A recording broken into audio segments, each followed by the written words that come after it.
Welcome to plant diet recipes viewers and friends. நம்ம இன்றைக்கி பார்க்க போகிறது வந்து அவரைக்காய் வெண்டைக்காய் கிரேவி தான் பார்க்க போகிறோம். அதுக்கு 1/2 ஸ்பூன் கடுகு, 1 ஸ்பூன் சீரகம், 1 ஸ்பூன் உளுத்தம்பருப்பு, 1 ஸ்பூன் கடலைப்பருப்பு, 1 ஸ்பூன் வந்து மணத்தக்காளி காய் போட்டு 1 ஸ்பூன் எண்ணெய் ஊற்றி கடுகு பொரிக்க வச்சாச்சு.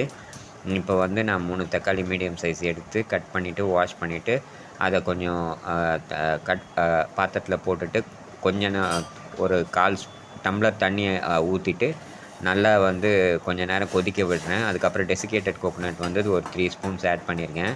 ஒரு 5 நிமிஷம் வந்து அதை நல்லா கொதிக்க வச்சிங்கன்னா அந்த தக்காளி வந்து நல்லா சாஃப்டாகிடும், நல்லா வந்து வெந்துடும். அதுக்கப்புறமா நீங்கள் வதக்க ஆரம்பிச்சிங்கன்னா 2 to 3 மினிட்ஸ்க்குள்ளேயே நல்லா வதங்கிடுது. ஸோ அதனால் இதை நீங்கள் ட்ரை பண்ணி பார்த்துட்டு எனக்கு கமெண்ட் செக்ஷனில் சொல்லுங்கள், கரெக்டாக உங்களுக்கும் ஒர்க் அவுட் ஆகுதான்ட்டு.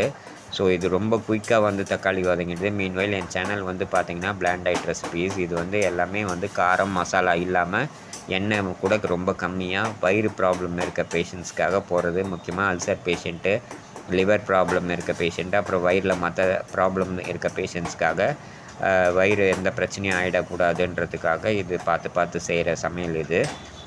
இந்த மாதிரி பத்திய சமையல் வந்து சர்ஜரிக்கு அப்புறமா இருக்கிற 7 நாளைக்கு பத்தியம் தான் சாப்பிட்ணும் பேஷண்ட்டு. அவங்க கூட இதை ஃபாலோ பண்ணலாம். இப்போ அவரைக்காய் ஆட் பண்ணியாச்சு. அவரைக்காய் ஃபஸ்ட்டு ஆட் பண்ணியிருக்கேன். தேவையான அளவுக்கு தண்ணி ஊற்றி வச்சுட்டு ஹை ஃப்ளேமில் வச்சுருக்கேன். ஃபஸ்ட்டு அவரைக்காய் ஒரு 10 மினிட்ஸ் நல்லா கொதிக்க வச்சு பாதி ஹாஃப் வேக்காடு வெந்ததுக்கப்புறமா அதுக்கப்புறம் வெண்டைக்காய் ஆட் பண்ணிடலாம். ஃபஸ்ட்லேருந்தே வெண்டைக்காவும் அவரைக்காவும் நம்ம ஆட் பண்ணி கொதிக்க வச்சோம்னா வெண்டைக்காய் வந்து ரொம்ப அல்வா மாதிரி ஆகிடும். ஸோ அதனால் ஃபஸ்ட்டு வந்து அவரைக்காய் வந்து 50 to 60% ஃபஸ்ட்டு வேக வச்சுக்கலாம். அதுக்கப்புறமா வந்து ஒரு 10 to 15 மினிட்ஸ் ஆகும்.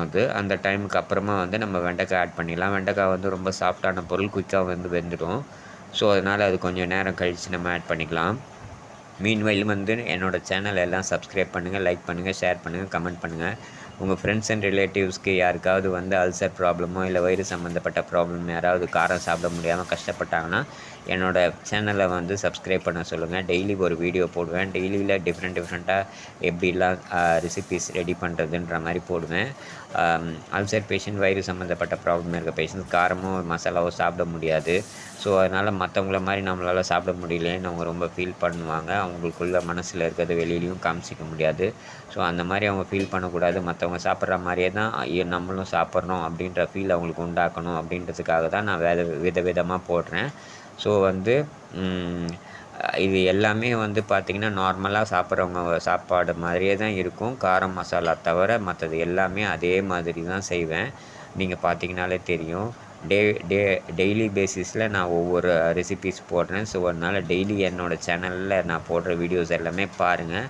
பார்த்துட்டு அதை வந்து எல்லாேருக்கும் ஷேர் பண்ணி விடுங்க தேவையானவங்களுக்கு. இப்போ வந்து நான் வெண்டைக்காய் ஆட் பண்ணுறேன். ஏன்னா 50 to 60% வந்து அவரைக்காய் நல்லா கொதித்து வெந்துடுச்சு. ஸோ வெண்டைக்காய் வந்து நான் இப்போ ஆட் பண்ணுறேன். இப்போ வந்து நம்ம ஒரு 5 மினிட்ஸ் to 10 மினிட்ஸ் வச்சோம்னா அவரைக்காய் வெண்டைக்காய் ரெண்டுமே வந்து கம்ப்ளீட்டாக வெந்துடும். நம்ம கொஞ்சம் கலந்து விட்டுக்கலாம். மீன்வைல் வந்து இதுக்கு வந்து நம்ம இந்த டைப் ஆஃப் சாப்பாடு வந்து ஆஃப்டர் டெலிவரியில் இருக்கிற லேடிஸ் கூட சாப்பிட்லாம். ஏன்னா அவங்களும் பத்திய சாப்பாடு தான் சாப்பிட்ணும் 7 to 10 days. ஸோ அவங்க கூட இந்த மாதிரி சாப்பாடெலாம் சாப்பிட்லாம். இந்த மாதிரி ரெசிபீஸ் எல்லாம் என்னோடய சேனலில் பார்த்துட்டு அவங்களுக்கு அதுக்கு தகுந்த மாதிரி உங்களுக்கு எதெல்லாம் இதில் உங்களுக்கு ஒத்துக்குமோ, வெங்காயம் சப்போஸ் வந்து உங்களுக்கு வந்து இஞ்சி பூண்டு ஒத்துக்கும்னா இதில் வந்து வெங்காயம் இஞ்சி பூண்டு வந்து தக்காளி வதக்கிறதுக்கு முன்னாடியே வதக்கிட்டு அதுக்கப்புறம் தக்காளி வதக்கிட்டு காரம் சப்போஸ் ஓரளவுக்கு உங்களுக்கு ஒத்துக்கும் அப்படின்ற பட்சத்தில் நீங்கள் காரம் கூட லைட்டாக ஆட் பண்ணிவிட்டு உங்களுக்கு தகுந்த மாதிரி நீங்கள் இதை மாற்றி கூட செஞ்சுக்கலாம். இப்படியே செஞ்சு சாப்பிட்ணுன்னு அவசியம் கிடையாது. உங்களுக்கு இதில் எந்தெந்த மசாலா பொருட்கள்லாம் உங்களுக்கு ஒத்துக்குமோ அந்த மசாலா பொருட்கள்லாம் நீங்கள் ஆட் பண்ணிவிட்டு அவங்க வயிறுக்கு எப்படி சூட்டபுளாக இருக்குமோ அதுக்கு தகுந்த மாதிரி நீங்கள் மாற்றி அதுக்கு தகுந்த மாதிரி நீங்கள் செஞ்சுக்கலாம். மீன்வைல் வந்து எதுவுமே சாப்பிட முடியாமல் ரொம்ப அல்சர் சிவியராக இருக்கிறவங்க வந்து கண்டிப்பாக இந்த மாதிரி டயட் சாப்பிட்டாங்கன்னா அவங்களுக்கு நல்ல இம்ப்ரூவ்மெண்ட் தெரியும். அதே மாதிரி இது சாப்பிட்றதுனால வயிறு எரிச்சலோ இல்லை சாப்பிட்டதுக்கப்புறம் எந்த ஒரு பிரச்சனையும் வராது. மீன்வைல் இப்போ நம்ம வந்து லெமன் ஜூஸ் ஆட் பண்ணுறோம்.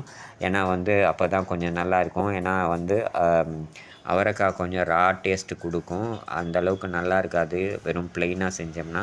ஸோ அதனால தான் ஒரு மீடியம் சைஸ் லெமன் எடுத்துகிட்டு அது நல்லா புழிஞ்சிட்டு அதில் வந்து 1.5 ஸ்பூன் உப்பு ஆட் பண்ணிவிட்டு அதையும் இதில் ஆட் பண்ணியிருக்கேன். இப்போ வந்து நம்ம லெமன் ஜூஸ் ஆட் பண்ணியிருக்கிறதுனால 5 to 7 மினிட்ஸ்க்குள்ளேயே நம்ம கொதிக்க வச்சு இறக்கிடணும். அதுக்கு மேலே கொதிக்க வைக்கக்கூடாது. அதுவும் சிம்மில் தான் வச்சு கொதிக்க வைக்கணும். ஹை ஃப்ளேமும் மீடியம் ஃப்ளேமும் யூஸ் பண்ணக்கூடாது. அப்படி யூஸ் பண்ணிங்கன்னா கசப்பெடுக்க ஆரம்பிச்சிடும் லெமன்னால். ஸோ அதனால் 5 to 7 மினிட்ஸ்க்குள்ளே இதை கொஞ்சம் ஓரளவுக்கு கொதிக்க வச்சுட்டு எடுத்துடுங்க. ரொம்ப பாயில் பண்ண வைக்க வேண்டாம். ஃபுல் சிம்மில் வச்சுட்டு அது எந்தளவுக்கு கொஞ்சம் சூடு ஏறுதோ எந்தளவுக்கு பபுள் வருதோ அந்தளவுக்கு போதும். இப்போது நம்ம லெமன் ஜூஸும் உப்பும் ஆட் பண்ணியிருக்கிறதுனால கொஞ்சம் கலந்து விட்டுக்கலாம். இப்போ வந்து வெண்டைக்காவும் நல்லா வெந்துருச்சு, அவரைக்காவும் நல்லா வெந்துருச்சு. பார்த்ததில் கொஞ்சம் நல்லா பக்கம் நல்லா கலந்து விட்டுக்குங்க. ஸோ தட் வந்து எல்லா பக்கமும் வந்து அந்த லெமன் ஜூஸோட ஃப்ளேவரும் உப்பும் வந்து இதில் கலந்து நல்லா மிக்ஸ் ஆகிட்டு நல்ல டேஸ்ட்டு கொடுக்கும். இது காரம் மசாலா டேஸ்ட்டு மட்டும்தான் இருக்காதே தவிர மற்றபடி நல்லா தான் இருக்குது. இந்த வீடியோ போஸ்ட் பண்ணும்போது நான் இதை சாப்பிட்டும் பார்த்துட்டேன். ரொம்ப நல்லா இருக்குது. நீங்களும் ட்ரை பண்ணி பார்த்துட்டு எனக்கு கமெண்ட் செக்ஷனில் கமெண்ட் பண்ணுங்கள். உங்களோட மேலான சப்ஸ்கிரிப்ஷனும் உங்களோட மேலான ஆதரவும் தான் என்னை மேலும் மேலும் டிஃப்ரெண்ட்டாக செய்யறதுக்கு ஹெல்ப் பண்ணும், ஒரு மோட்டிவேஷ்னலாக இருக்கும். ஸோ மறக்காமல் கமெண்ட் பண்ணுங்கள். என் சேனலில் வந்து யார் யாருக்கெல்லாம் இந்த மாதிரி வயிறு சம்மந்தப்பட்ட ப்ராப்ளம் இருக்கோ அவங்களுக்கு வந்து இந்த வீடியோஸை வந்து ஷேர் பண்ணுங்கள். Thank you viewers.